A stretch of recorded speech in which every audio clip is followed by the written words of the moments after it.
10월, 11월, 12월 마지막 분기를 맞이했습니다. 그래서 이제 이 마지막 분기 동안에는 누가복음에 나오는 비유들에 대한 것들을 좀 살피면서 특별히 하나님의 주시는 말씀들을 좀 상고하려고 합니다. 특별히 이 누가복음은 이 비유 가운데 이 경제와 관련된 일과 관련된 이 비유가 아주 많이 나옵니다.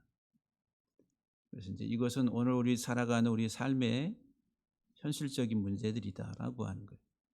다시 말하면 신앙과 경제는 뗄래야 뗄 수 없는 밀접한 관계를 가지고 있고, 또 구원이라고 하는 것도 이 경제와 아주 밀접한 관계가 있다라고 하는 거예요. 그래서 이제 어떤 경제관, 어떤 우리 가치관을 가지고 살아가는가라고 하는 것은 구원받은 자의 삶에 중요한 요소다라고 말씀을 드릴 수가 있습니다. 그래서 오늘 특별히 어리석은 한 부자의 그 비유 이야기를 통해서 우리가 이제 마지막 시대라고 하는 이 말세, 그리고 산업으로 말하면 4차 산업혁명의 시대에 살아가는 우리들의 경제관이나 또는 물질관, 이런 것들을 좀 살펴볼 수 있는 시간들이 될 수 있기를 바랍니다. 오늘 본문 구조를 보면은 A-B, A-B- 이렇게 되어 있습니다. 무리 중에 한 사람이 자기 형과 재산을 나누게 해달라고 요청을 하는 내용이 13절에 나옵니다. 거기에 대한 대답이 14절과 15절 예수님의 대답이 나옵니다. 결론이 삼가 모든 탐심을 물리치라, 이렇게 말씀을 하고, 두 번째 파트에서 A에 해당하는 한 부자의 독백이 16절에서 19절에 나옵니다. 그래서 이제 한 해 그 땅에 소출이 너무 많아서 지금까지도 부유하게 살아왔는데 창고가 이제 그 소출을 쌓아둘 곳간이 없어서 더 크게 짓자 하면서 이제는 먹고 마시고 즐기자라고 이렇게 독백을 합니다. 그 독백에 대해서 하나님의 대답이 어리석은 자여, 이렇게 부자에 대해서 그렇게 말씀을 주시고 있는데, 이 부자는 자기를 위해서 재물을 쌓은 자라 하나님께 대해서 부여하지 못하다라고 이렇게 이제 책망을 하는 이런 내용들을 우리가 보게 됩니다. 특별히 이 본문 속에서 하나님이 우리에게 주신 그 메시지를 좀 잘 살펴서 우리가 마지막 우리 삶을 살아가는 이 시대 속에서 하나님의 은혜 풍성한 것들을 누리며 살아가는 우리 모두가 되기를 주의 이름으로 간절히 축복합니다. 13절을 보면은 무리 중에 한 사람이 이르되 선생님, 내 형을 명하여 유산을 나와 나누게 하소서 하니. 그래서 요 13절에서 키워드, 13절에서의 키워드는 무리라는 거예요. 무리라고 하는 단어. 무리 중에 한 사람, 그 무리 가운데 어떤 사람, 그 무리라는 무리, 이 무리라고 하는 이 단어가 키워드라고 하는 거예요. 근데 이 무리 중에 한 사람이 예수님께 와서 선생님, 내 형을 명해서 유산을 나와 나누게 하소서. 그 상황은, 집안 사정은 우리가 알 수 없지만은 이 형제가 자기 형의 가지고 있는 소유에 대한 부모의 유산을 나누게 해달라고 하는 이런 요청을 예수님께 합니다. 키워드가 무리라고 그랬어요. 무리. 이 무리라고 하는 단어의 의미에 대해서 여러 차례 여러분들에게 말씀을 드렸는데, 자기 소유욕을 채우기 위해서 모든 수단을 동원해서 아우성치며 으르렁거리고 돌아다니는 사람들을 무리라, 이렇게 무리. 오클로스라고 하는 소유하다라고 하는 어원이에요. 소유하다. 그러니까는 이 무리는 어떤 사람들이냐면은 소유가 목적이 된 사람. 더 많이 갖고 더 많이 소유해야 된다라고 하는 가치 속에서 삶을 살아가는 사람이다. 이렇게 설명할 수가 있습니다. 오늘 우리 시대뿐만 아니라 역사 이래로 이 땅의 사람들은 다 무리로서 살아왔습니다. 무리. 다 으르렁거리고 저 사람보다 내가 더 많은 것을 가져야 되고 소유해야 되고 내가 더 나은 자리, 높은 자리, 내가 더 모든 면에 있어서 나아야 된다라고 하는 자기 자신의 소유욕, 그것을 채우기 위한 삶으로 살아왔다라고 하는 거예요.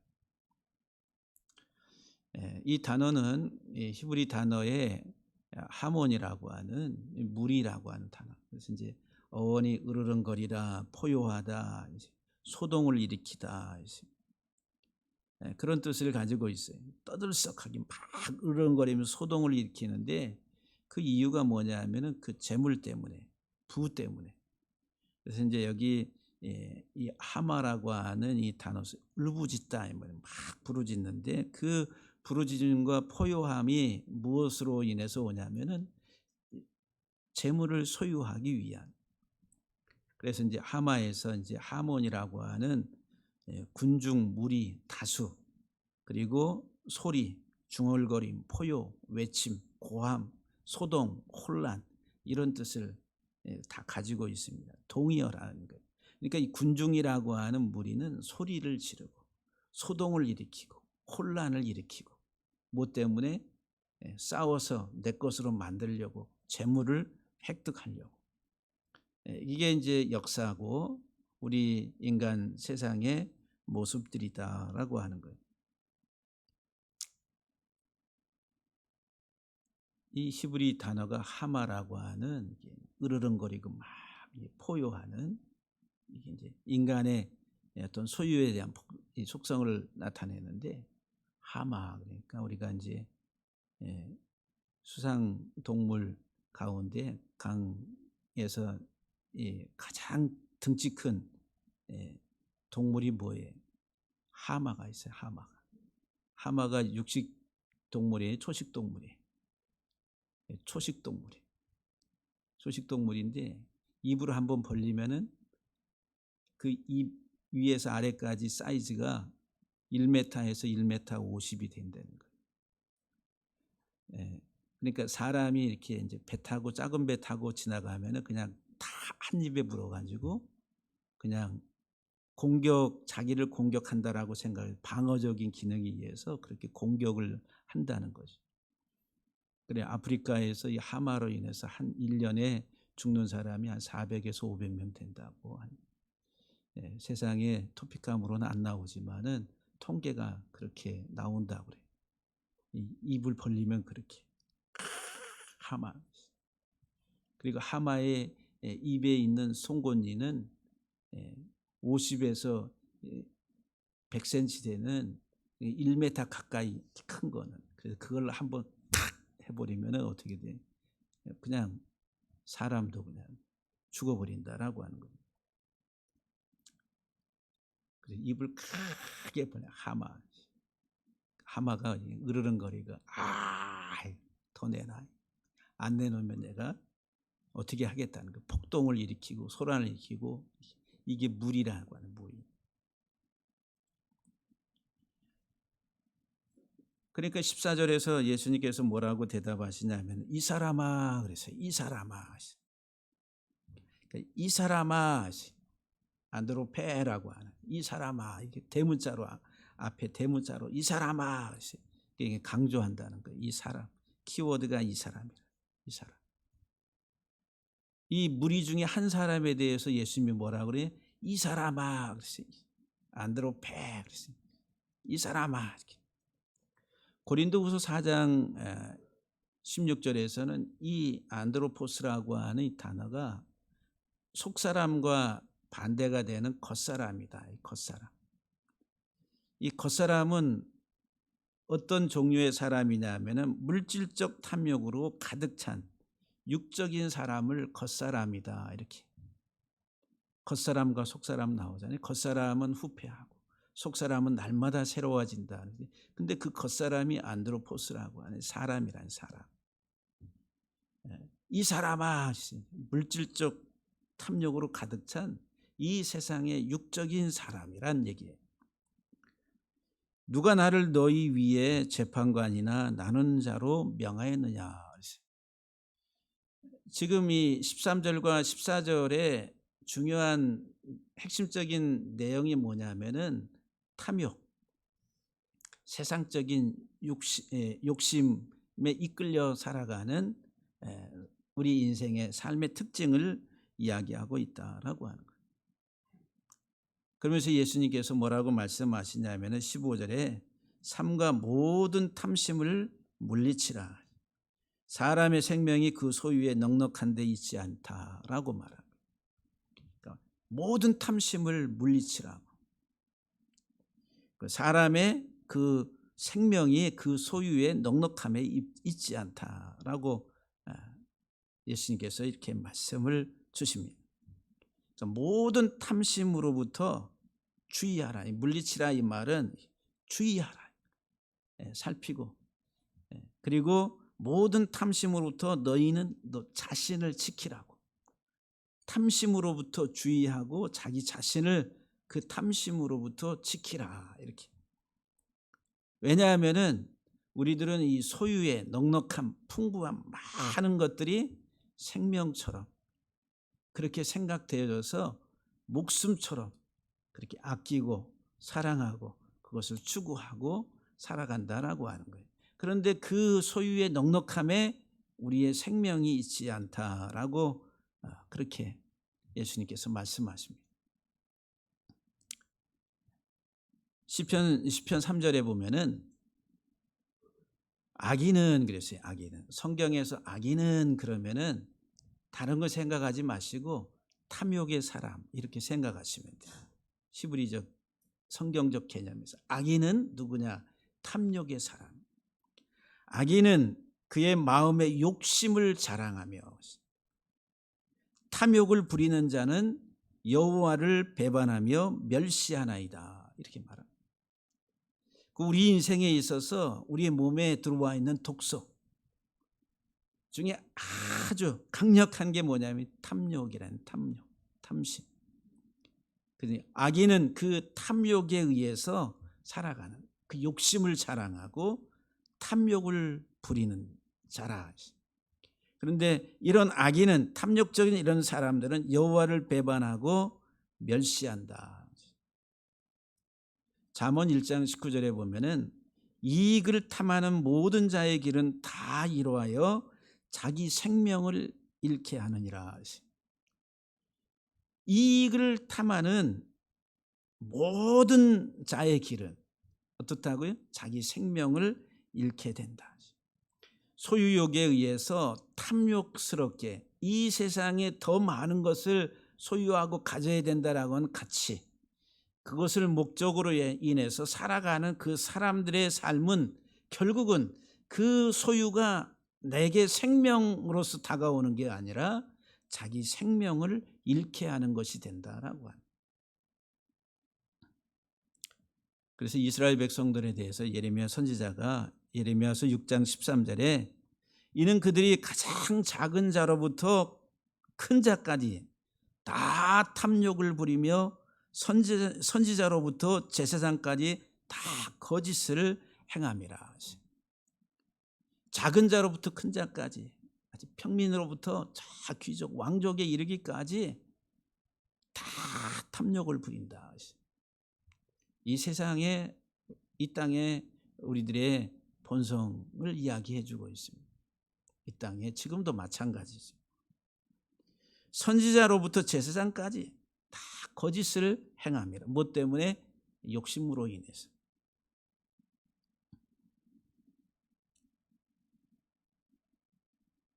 에스겔서 22장 12절 말씀에도 보면은 네 가운데 피를 흘리며 뇌물을 받는 자도 있었으며 네가 변돈과 이자를 받았으며 이익을 탐하여 이웃을 속여 빼앗았으며 나를 잊어버렸도다. 이게 속여 빼앗다 이 말이 탈취하다라고 하는 탐욕이라고 하는 단어가 히브리 단어로는 베차라고 하는, 그게 이제 탈취하다, 빼앗다 이런 말. 자기의 이익을 위해서. 이런 삶은 하나님을 잊어버렸다라고 말합니다. 하나님과 관계가 없는 삶을 살아가고 있다라고 하는 거예요. 그리스도인으로서의 삶이 아니다라고 하는 거지. 성경은 많은 구절에서 이와 같은 탐욕에 대해서 언급을 하고 있습니다.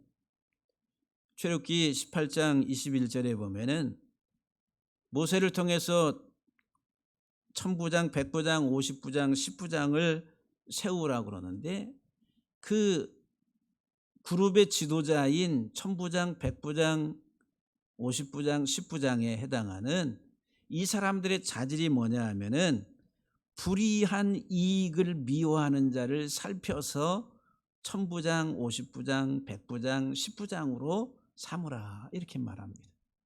지도자는 어떤 사람이 돼야 된다고요? 불이한 이익을 미워하는 자라. 이게 이제 지도자의 자질로.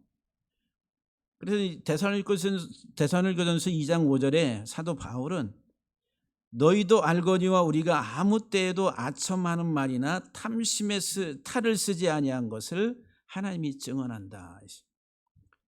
그러니까 바울의 사역의 모든 그 동기 이면에는 탐심이 아니다는, 세상적 물질적 욕심으로 인해서 그 사역을 하고 있지 않다라고 하는, 그래서 하나님이 증언하신다라고 그렇게 말합니다. 골로새 3장 5절 말씀에서도 땅에 있는 지체를 죽이라. 이 땅에 있는 지체, 이 지체는 뭐예요? 우리 몸의 사지에 팔, 다리, 몸에 한 몸이지만은 각각 기능을 따르게 하는 몸에 붙어 있는 하나의 지체들을 말하죠. 근데 이 지체가 뭐냐? 땅에 이 세상을 살아가는데 그 지체가 음란이라, 또는 부정이라, 사욕이라, 악한 정욕이라, 탐심이니 이 탐심은 곧 우상숭배라. 내 몸뚱아리라는 거예요. 탐심, 음란, 사욕, 악한 정욕 이런 것들이 이 세상을 살아가는 이 땅의 내 몸뚱아리. 여러분들은 이런 것을 얼마나 생각해 보셨어요? 에베소 5장 3절에도 온갖 음행과 온갖 더러운 것과 탐욕은 너희 중에서 그 이름조차도 부르지 말라. 이는 성도에게 마땅한 바니라. 그래서 오늘 본문에서도 15절에 모든 탐심을 물리치라, 주의하라는 거예요. 그리고 자기 자신을 그 탐심으로부터 지키라고 말씀을 합니다. 이런 자들은 고린도서 6장 9절 이하 10절에 보면은 이 탐욕의 사람들은 하나님 나라를 유업으로 받지 못한다라고 말합니다. 그래서 시편 119편 36절에서 이렇게 기도를 해요. 내 마음을 주의 증거들에게 향하게 하시고 탐욕으로 향하지 말게 하소서. 여러분 이런 기도 얼마나 심각하게 해보셨어요? 탐욕으로부터 나를 지키는 기도. 이 유산을 나눠달라고 하는 그 무리 중에 한 사람에게 예수님께서 이렇게 말씀을 하시고 나서 비유의 말씀을 주시는 거예요. 그 비유, 어리석은 부자의 비유를 16절에 또 비유로 그들에게 말하여 이르시되 한 부자가 그 밭에 소출이 풍성하매. 여기 16절의 키워드 부자, 한 부자. 위에서 13절에서 키워드는 무리, 탐욕의 사람, 탐욕적인 사람. 그런데 이제 비유로 이제 이 부자에 대해서 이야기를 하십니다. 이 부유한 자, 부자라고 하는 플루시오스라고 하는 헬라어는 더 많이 소유하고자 하는 그런 하나의 속성을 말합니다. 더 많이, 더 많은 풍부한 것들을 소유하다 이런 말. 더라고 하는. 그리고 이 부자의 속성에 더가 나옵니다. 더. 구약의 히브리 언어는 아샤르라고 하는 부유하다, 풍부하다에서 아시르 그러면은 부유한 자, 부자, 부유한 이런 뜻을 가지고 있어요. 그러면은 우리가 이제 이 부자는 어떻게 부자가 돼요? 예? 부자. 어떻게 부자가 돼요? 제조, 생산 이런 것들을 통해 부자가 되잖아요. 산업 활동. 1차 산업의 시대에는 농경 문화 속에서 농사를 지어서 소출이 많을 때에 부자가 돼. 2차 산업으로 오면 이제 기계가 발달하고 하면서 이제 제조가 기계화되고 3차 산업으로 오면서 어떻게 돼요? 전기와 전자가 발달되면서 이제 더 많은 하나의 그 생산성이 막 이제 그다음에 산업의 여러 많은 분야들이 형성이 되잖아요. 이제 4차 산업으로 지금은 이제 4차 산업의 시대라고 말을 합니다. 그런데 이런 산업을 통해 가지고 내 사업과 이런 이제 직업을 통해 가지고 소출을 생산성을 높일 때에 거기에 많은 하나의 그 가치가 올라가는 고부가 가치가 되든지 아니면 막 그냥 하루 먹고 살 정도의 생산성을 가지고 그런 가치를 창출하든지 이 부자는 뭐냐면은 열매를 풍성하게 맺는다. 아샤르라고 하는 단어 속에는 열매를 맺다는 열매를 맺는 거예요.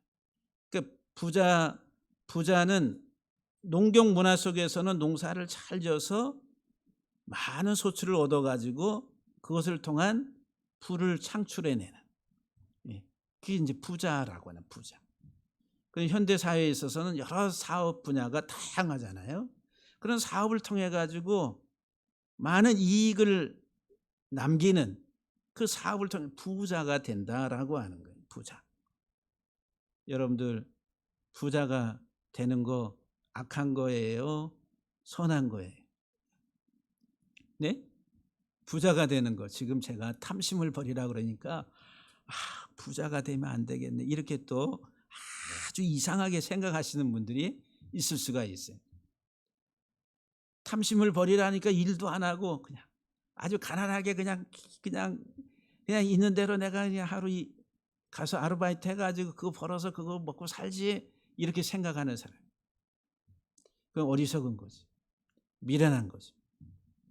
탐심과 부자가 되지 말라는 거하고는 동의어가 아니라는 거예요. 우리는 산업활동, 경제활동을 통해서 생산성을 높여서 부가가치를 높이는 것, 그게 이 땅에서의 우리 사람들의 삶의 모습이다라는 하나님이 또 그렇게 우리를 만드셨다라고 하는 거예요. 그래서 이제 이 부가가치가 높아지면은 내게 들어오는 부가 늘어날 거 아니에요. 그 늘어나면은 그 사람은 어떻게 되겠어요? 경제적인 속박으로부터 자유롭게 되는 거예요. 이게 이제 아샤르라고 하는 이 단어 속에서 자유롭게 하다라고 하는 개념이 있는 거예요. 풀어주다, 해방시키다, 자유롭게 하다. 나는 게을러 가지고 일을 안 해. 그러면 내 경제적인 내 삶 자체가 이렇게 쪼들리게 되면 어떻게 되겠어요? 속박을 받게 되잖아요. 속박을. 그러면 이제 나중에는 종살이를 하게 돼. 그러니까 부자가 되어가는 이 부를 창출하는 그 과정, 그런 것들은 악한 것이 아니라 우리가 가야 될, 반드시 있어야 될 부분들이다라고 하는 거예요. 그 교회가 경제적으로 풍성한 교회, 아니면 매일 힘들어가지고 쪼들리는 교회, 여러분들은 어떤 교회를 소망하세요? 네? 우리는 청빈해. 청빈한 게 하나님의 윤리에 맞는 것 같아. 그냥 없이 살아야 돼. 목사는 가난하게 살아야 돼. 그냥 달구지 타고 다니더라도 그렇게 사는 게 목사의 삶이야. 멍청한 생각을 하고 이상한 소리를 하시는 분들이 간혹 저쪽 동네 가면은 몇몇 분들이 있어요.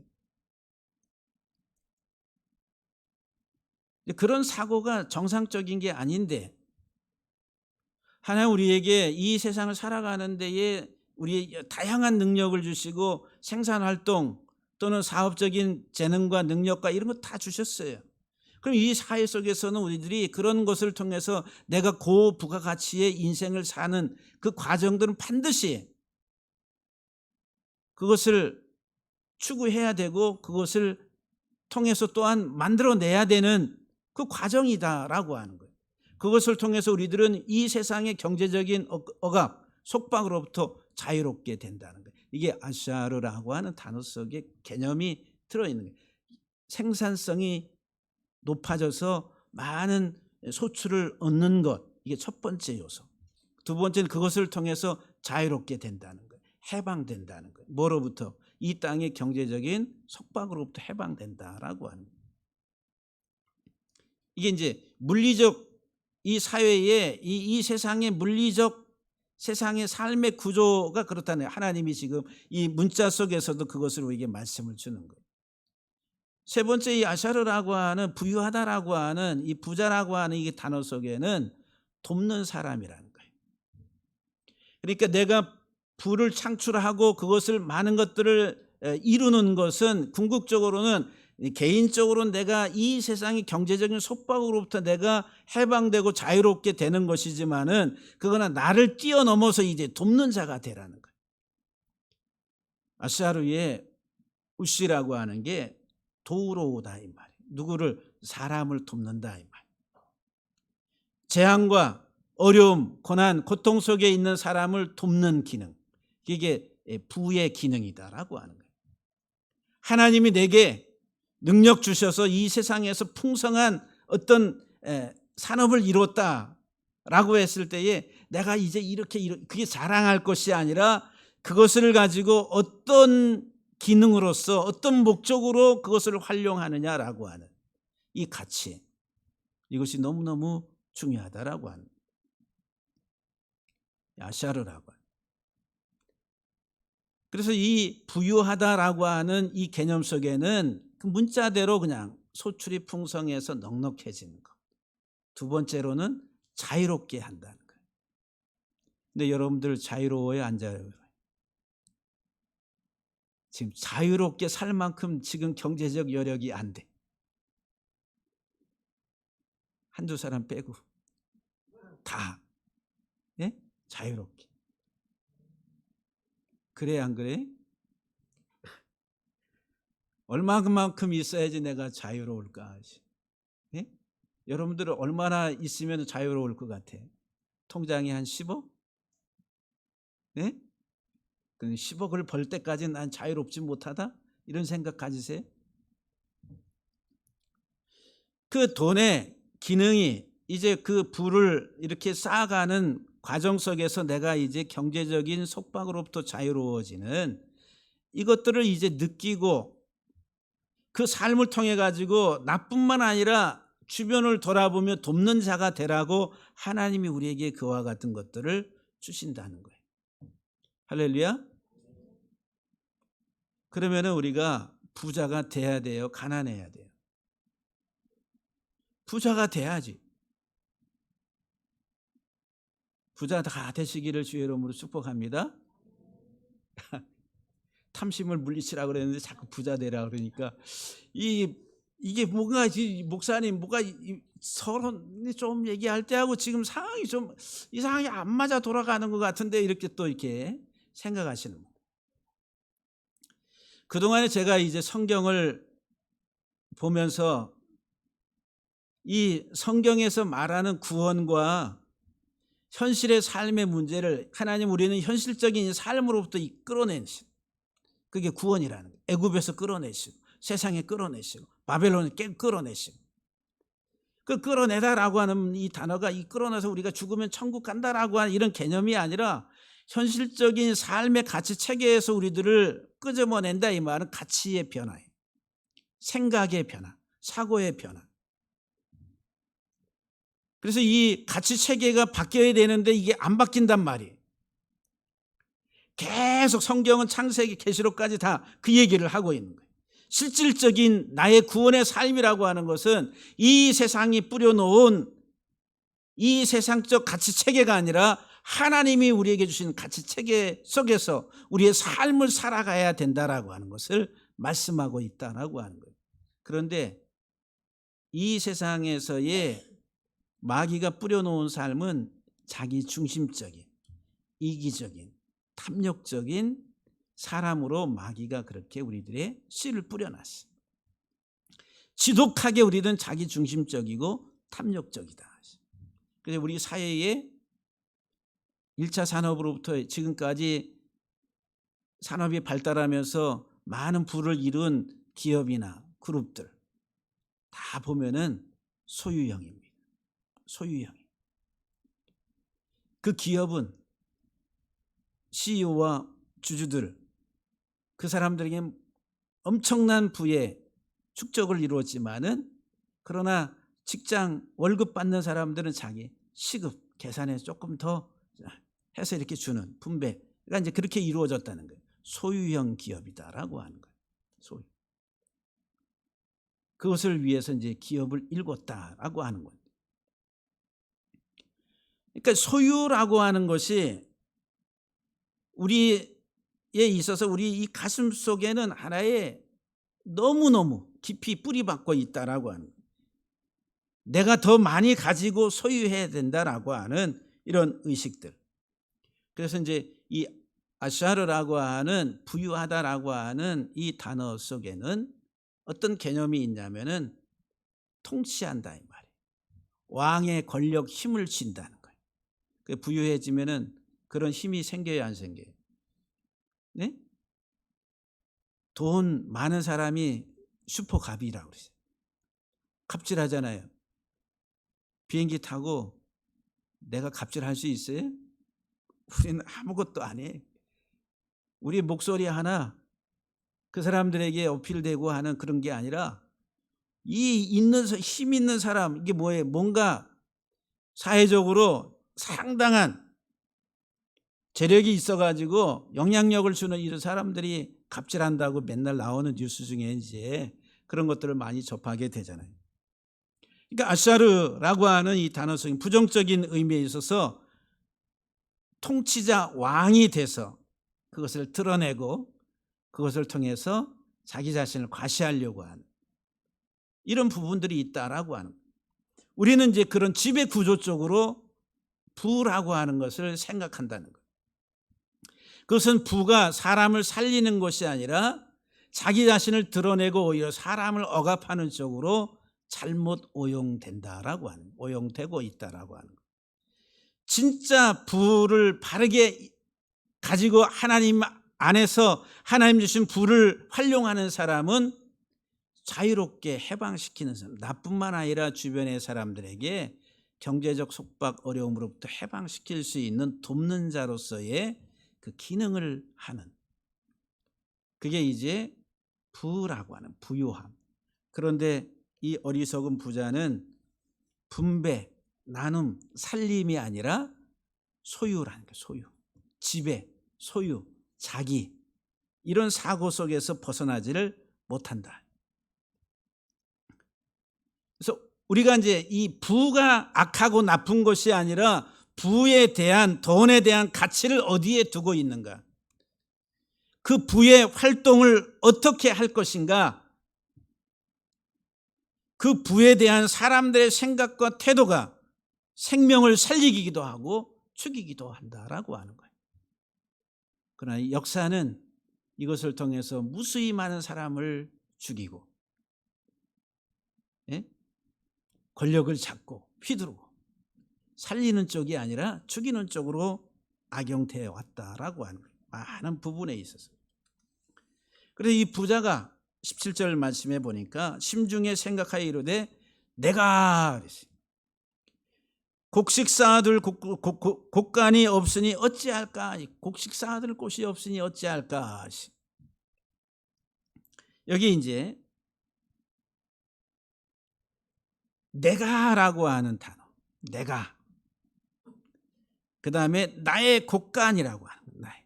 그래서 이제 1인칭 주어가 사용되는 것과 1인칭 소유격이 사용되는 게 요 17절에서 21절 사이에 12번이나 나와. 12번. 내가, 나의 소유, 나의 곡간, 내가. 그러니까 내가 곡식 쌓아둘 곡간이 없으니 어떻게 해야 되냐, 어떻게. 너무 넘친다라고 하는 거예요. 그래서 이 부자의 잘못된 사고, 인생의 주어가 1인칭이 됐다는 거예요. 인생의 주어가 1인칭이 된 게 잘못된 사고. 내가.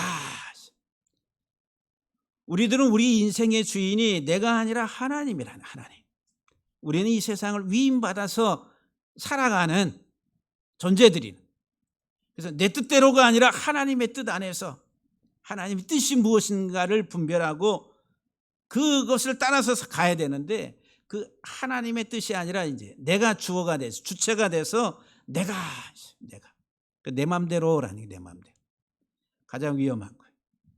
내 맘대로. 여러분들이, 하나님이 여러분들에게 많은 물질을 줬어요. 그럼 내 맘대로 내가 알아서 결정하고, 내가, 물론 그 결정권은 다 우리에게 위임했기 때문에 내가 결정을 하는 거예요. 근데 그 결정에 대한 책임은 나중에 하나님이 다 물으신다는 거예요. 그래서 이 부유하게 살아가서 믿지 않은 사람들이 왜 이렇게 잘 되고 잘 살고 저렇게 잘 먹고 사느냐, 그러니까 하나님이 나중에 다 심판하신다. 그것을 부러워하지 말라, 이렇게 말씀을 하십니다. 먼저 우리들은 이 세상을 살아가는 이 땅의 사람들에 있어서 삶의 방식이 주어 주체가 나라고 하는 거예요. 그게 잘못됐다라고 하는 거예요. 나에서 하나님으로 바뀌어야 된다는 거예요. 주어가. 잠언 3장 9절 이하 10절 말씀에 보게 되면은 내 재물과 내 소산의 처음 익은 열매로 여호와를 공경하라 하시. 너희의 재물과 너희의 소산의 처음 익은 열매들로 여호와 하나님을 공경하라. 뭐로 공경하라고요? 재물과 내 소산물의 처음 열매들로, 단위 하나로 말하면 내 소출, 내 부가가치에 이루어진 많은 부, 이와 같은 것들로 어떻게 여호와 하나님을 공경하라고. 그리고 여호와 하나님을 공경하는 게 뭐예요? 하나님이 돈이 없어서 하나님이 돈을 원하시는 거예요? 그게 아니잖아요. 여호와 하나님을 공경한다, 이 말은 가치, 하나님의 가치가 무엇인가를 생각하고 그 부를, 하나님 주신 물질을 가지고 바르게 활용하라고 하는 거예요. 바르게 활용하라. 그리하면 내 창고가 차고 가득히 차고 내 포도즙 틀에 새 포도즙이 넘친다라고 말합니다. 공경한다, 여호와, 내 재물로 여호와를 공경한다, 이 말은 유통이라는, 유통, 통화라는 게, 통화. 통화라고 하는, 이 화폐를 우리가 통화라고 그러잖아요. 유통화폐의 준말이 통화. 돈의 흐름을 말하는, 돈의 흐름. 그 흐름은 쌍둥이 아니라 흘러가는 게 경제의 정상이에요. 정상화. 혈이 우리의 혈관을 통해서 흐를 때에 우린 건강한 거예요. 근데 이 혈이 어디 한 곳에 뭉쳐서 흐르질 못하면 어떻게 돼요? 뇌경색이, 여기에서는 뇌경색이 온다네. 아니면 심장마비가 되면 어떻게 돼요? 이 한쪽이 마비가 된다든지 정상이 되지 않는다라고 하는, 막히면은.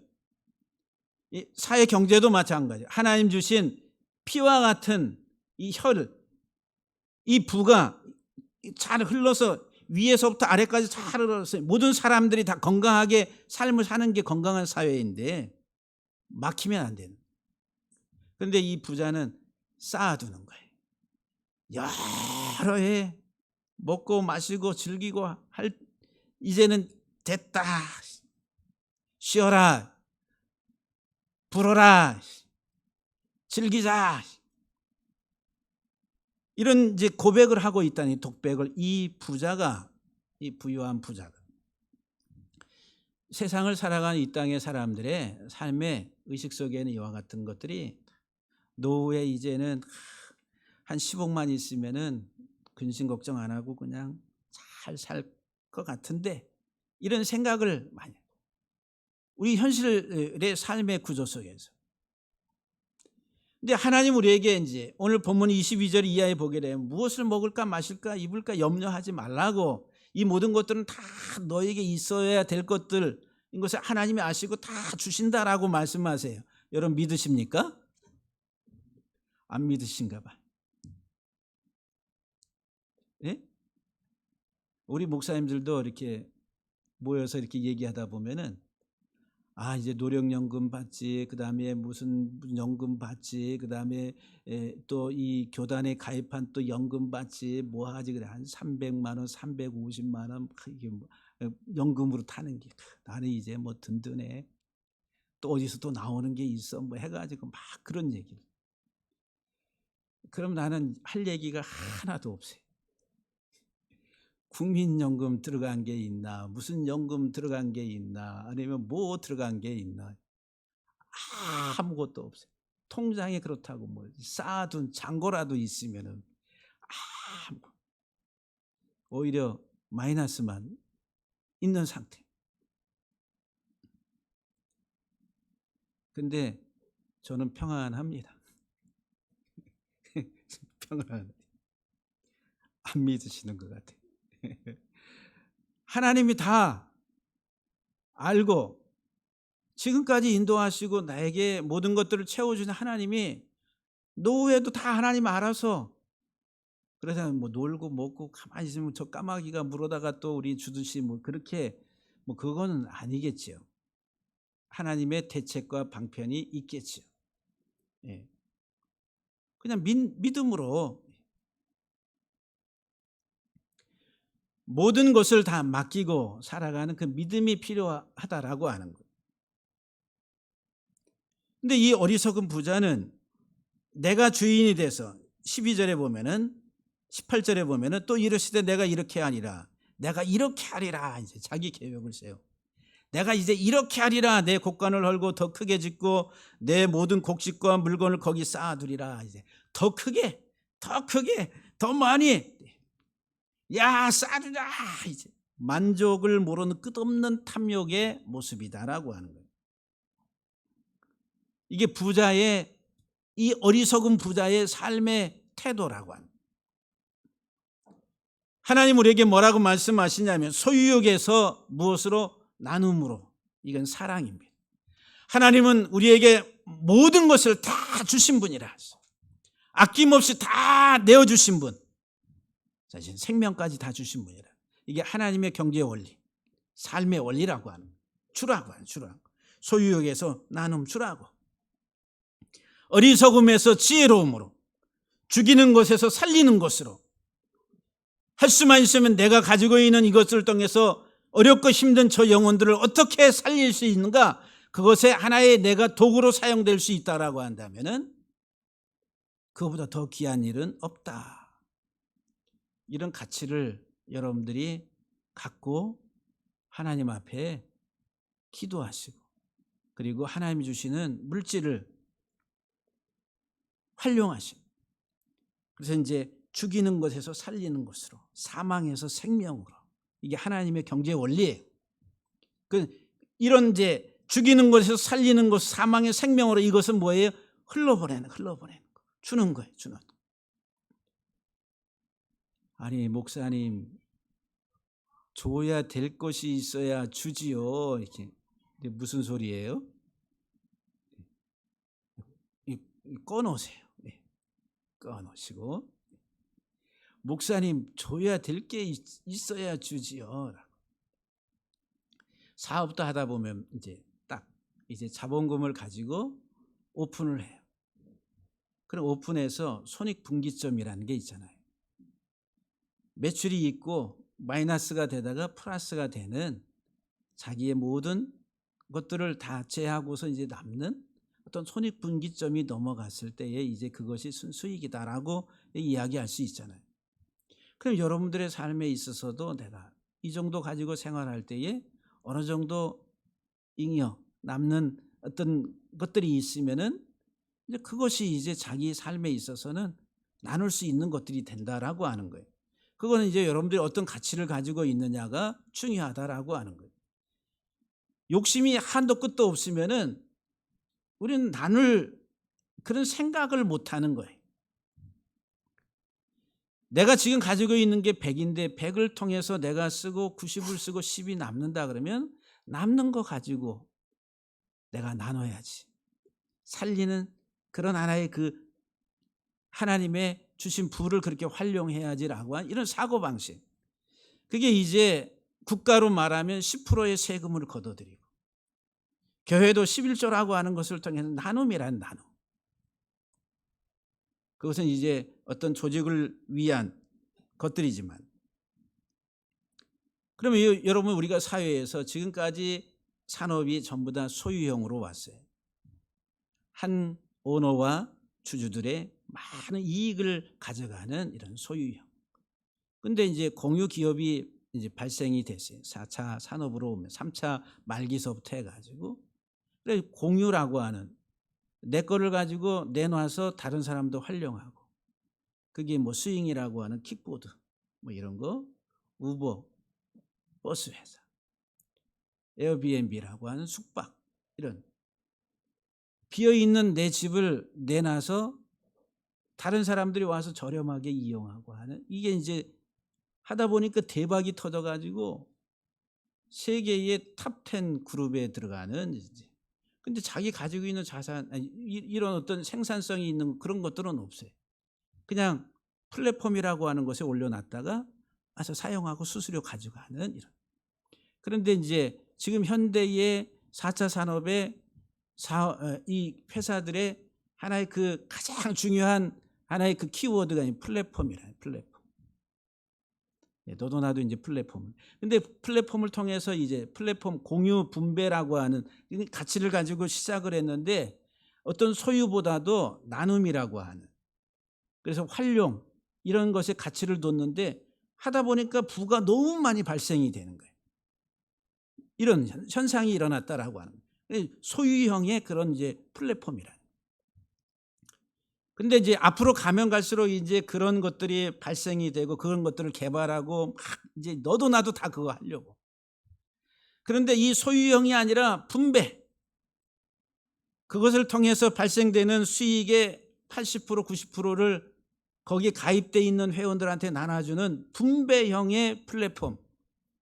이건 시대가 요구한다. 그런데 이런 가치를 가지고 이런 것을 실행하려면은 의식 세계에 혁명이 일어나야 돼요. 혁명. 그게 될까? 과연 될까? 이런 의식 세계 혁명. 그런데 앞으로 그런 일들이 발생하고 지금 시작이 됐고 여러분들이 찾아보세요. 주의 깊게 살펴서 그런 기업은 나 혼자 소수의 사람들이 부를 가져가는 게 아니라 어렵고 힘든 사람, 죽어가는 사람들이 가입해서 살아나는 나눔을 통해서 흘려보내서 살아나는 것. 그게 예수님의 방식이란. 주님이 자신의 모든 것을 다 나눔으로 죽은 우리의 영혼을 살렸던 것처럼 현실 이 세계 속에서도 그 경제 마인드, 그 부에 대한 가치 체계 지금까지는 그것을 상상도 못했지만은 지금서부터는 이미 시작이 됐고 앞으로는 더욱더 그런 일들이 우리 주변에서 많이 발생하게 될 것이다라고 하는. 그래서 이제 이런 기업이 생긴다라고 하면은 어떤 노벨상을 받을 수 있는 그런 가치를 형성하게 된다라고 하는. 그런데 지금 이 어리석은 부자는 이런 흘려보내는 게 없어요. 나눔이라고 하는 게 없어요. 살리는 게 없어요. 생명의 가치 그것을 활용하지를 못한 어리석은 자여. 오늘 밤에 내 영혼을 도로 찾으리니 그러면 내 준비한 것이 뭐가 되겠느냐. 주의 피로 우리를 살리셨어요. 그것은 이 세상의 삶의 원리도 똑같이 적용이 됩니다. 근데 그것을 적용하려고 하니까 지금까지는 말이 안 되는 가치체계였어요. 그런데 지금 이제 4차 산업혁명으로 오면서 그것이 적용이 되고 시대가 그것을 요구하면서 그런 일들이 지금 발생하고 있다라고 해요. 사랑하는 성도 여러분들, 여러분들은 부자가 되기를 원하세요? 가난하게 살기를 원하세요? 부자가 다 되기를 원합니다. 그럼 왜 부자가 되려고 하세요? 자유, 해방, 나뿐만 아니라 우리 주변에 있는 사람들에게 자유와 해방을 그들에게 줄 수 있는 그런 부가가치의 그런 삶을 내가 살기를 원한다. 예수님은 이 세상에 오셔서 가장 부가가치가 높은 인생을 사신 분이라. 영적으로, 육적으로. 저와 여러분들의 삶도 마찬가지로 고부가가치에 많은 사람들을 살리는 그런 하나님의 사람들 다 될 수 있기를 주의 이름으로 간절히 축복합니다. 그거의 밑바탕이 뭐예요? 탐심을 물리치라고. 탐심을 물리치라고. 기도하시겠습니다.